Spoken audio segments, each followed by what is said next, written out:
Subscribe कीजिए आपके अपने YouTube channel education for CBSE को और बेल आइकन को दबाइए ताकि आप अपने लेटेस्ट वीडियो सबसे पहले। तो हम बात करते हैं the making of nationalism in Europe. मतलब कि जब यूरोप में देखिए हमने फ्रांस के बारे में तो पढ़ी ली भैया, फ्रांस ने कैसे किया और नेपोलियन बोनापार्ट का क्या रोल था। तो अब हम बात कर लेते हैं भैया यूरोप में नेशनलिज्म कैसे फैला तो और किसका किसका मेन योगदान था।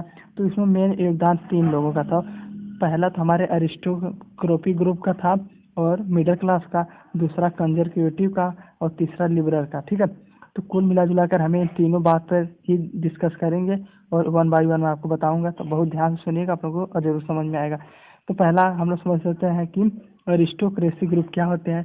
तो भैया ये जैसे हमारे हमारे देश में नहीं, पहले साहूकार होते थे बहुत, जो बड़े बड़े जिनके पास बहुत ज़्यादा ज़मीनें होती थी।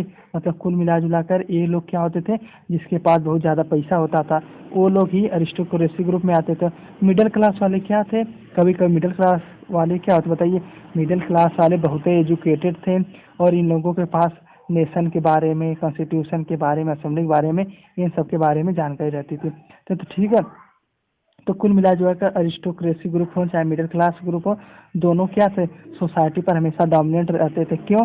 क्योंकि इन्हें भैया सब रूल पता था, राइट ऑफ इक्वलिटी पता थी, ये सब की बातें इन्हें पता ही रहती थी और एजुकेटेड तो थे ही बेसिकली। तो हमेशा ये लोग क्या रहते थे, हमेशा डोमिनेंट रहते थे। लेकिन ये क्या थे, बहुत कम नंबर में थे, मतलब गिने चुने ही थे। ठीक है, तो कुल मिला जुला कर इसमें यही था कि इन्होंने क्या योगदान दिया कि ये लोग सोचते थे भैया जो सिस्टम चला आ रहा है, हमें नेशनल असेंबली बनाना चाहिए, वोट बनाना चाहिए और जितने भी ड्यूटी वूटी उन्हें सब वो खत्म कर देना चाहिए। तो इनका ये योगदान था।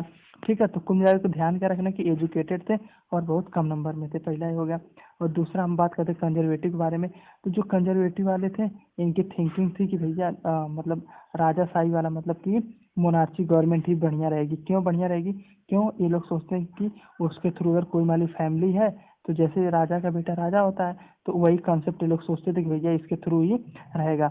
और इन लोगों को ये लोग जो है ना ने सेंसरशिप इस्टेब्लिश करी। अब पूछेगा कोई सेंसरशिप क्या होती, मतलब जैसे कि मान लीजिए इनके प्रति कोई न तो बुरा बोल सकता है, अच्छा तो मान लीजिए बोलेगा ही, इनके प्रति अगर कोई बुरा बोल रहा है तो उसका मुंह बंद करवा देते थे।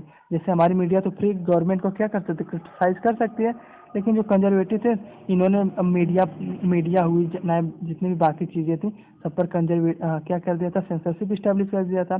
जिससे होता था क्या कि भैया यह इनके विरुद्ध कोई बोल ही नहीं सकता। समझ में आया? कंजर्वेटिव की क्या थिंकिंग थी, हाँ कि सोचते थे गवर्नमेंट कैसे चले, वही मोनार्ची वाली गवर्नमेंट चले, हमारा राजाशाही वाली चले, कि वहाँ पर एक राजा का बेटा ही राजा बने। और हम बात करते हैं लिबरल्स के बारे में। तो जो लिबरल होते थे बेसिकली ये क्या होते थे, ये सोचते थे कि भैया फ्री के बारे में, मतलब कि सारी चीज़ें सभी लोग फ्री हो, चाहे राइट टू इक्वलिटी हो, चाहे अदर थिंकिंग हो, इन लोग तो फ्री का ही बारे में सोचते थे कि भैया कैसे भी करके अगर हमें नेशन को आगे बढ़ाना है तो हमें क्या रखना पड़ेगा, सभी चीज़ों फ्री रखनी पड़ेगी। फ्री का मतलब कि हमें अपने कॉन्सेप्ट कोई भी कहीं पर कुछ बोल सकता है, कुल मिला जुला कर।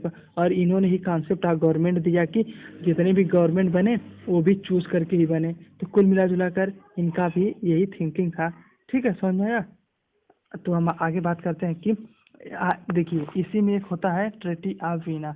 तो ट्रेटी ऑफ वीना बेसिकली क्या थी कि जितने भी एलाइड पावर थी, एलाइड पावर क्या मतलब कि हाँ जो बड़ी बड़ी एलाइड पावर ने ये सौदा, ये ट्रेटी किया कि भैया जितने भी जब तक नेपोलियन बोनापार्ट को हम हराएंगे नहीं तब तक क्या, हाँ तब तक हम लोग को एक साथ जुट कर उसके साथ युद्ध करना है। तो कोई पूछेगा सर एलाइड पावर में कौन कौन गवर्नमेंट आती, सॉरी कौन कौन कंट्री उसमें इन्वॉल्व थी।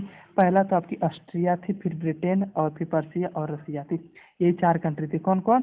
हाँ ऑस्ट्रिया, ग्रेट ब्रिटेन, पर्सिया और रसिया। पर्सिया बाद में आपका जर्मनी बन गया, वो हम देखेंगे आगे, यूनिफिकेशन ऑफ जर्मनी। ठीक है, तो ये था ट्रीटी ऑफ बीना। देखिए वही था कि जितना भी नेपोलियन बोनापार्ट ने सुधार किया था कि वेट सिस्टम का जितना टैक्स उस खत्म कर दिया था, वो लोग सोचते थे कि भैया उसको क्या करना है, हाँ उसको रीस्टोर करना है। तो देखिए ट्रेटी ऑफ बीना तो समझ गए। तो कुल मिला जुला कर नेशनलिज्म यूरोप में किसके द्वारा फैला बताइए। हाँ, पहला अरिस्टोक्रेसी ग्रुप था। तो अरिस्टोक्रेसी ग्रुप का तो वही थिंकिंग थी कि ये लोग जितने भी गवर्नमेंट है वह नेशनल असेंबली हो और यहाँ पर नेशनल कॉन्स्टिट्यूशन लागू हो, इसके थ्रू चले कुल मिला जुला कर, ठीक है। और कंजर्वेटिव की क्या थिंकिंग थी। हाँ, राजाशाही वाले से तरीके से चले और इन लोगों ने सेंसरशिप भी इस्टेब्लिश कर दिया। और इन्हीं लोगों की वजह से ट्रेटी ऑफ वीना भी हुआ। ट्रेटी ऑफ वीना में नेपोलियन बोनापार्ट ने जितना भी सिस्टम में सुधार किया था या जितनी भी इसकी कमियां थी और जितने भी टैक्स रिमूव किया था, सबको क्या करना था कि हाँ कंजर्व कर लेना। कौन कौन किया, एलाइट पावर ने किया। और लिबरल क्या थे, लिबरल तो भैया फ्री माइंड के थे कि हाँ जितनी भी गवर्नमेंट बने, हाँ वहाँ पर नेशनल कॉन्सेप्ट रहा नेशनलिज्म का।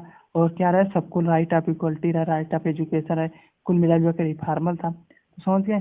देखिए आप लोगों में यही था making of nationalism in Europe. तो आशा करता हूँ समझ में आया होगा। ठीक है, समझ में आया चैनल सब्सक्राइब कर लीजिए।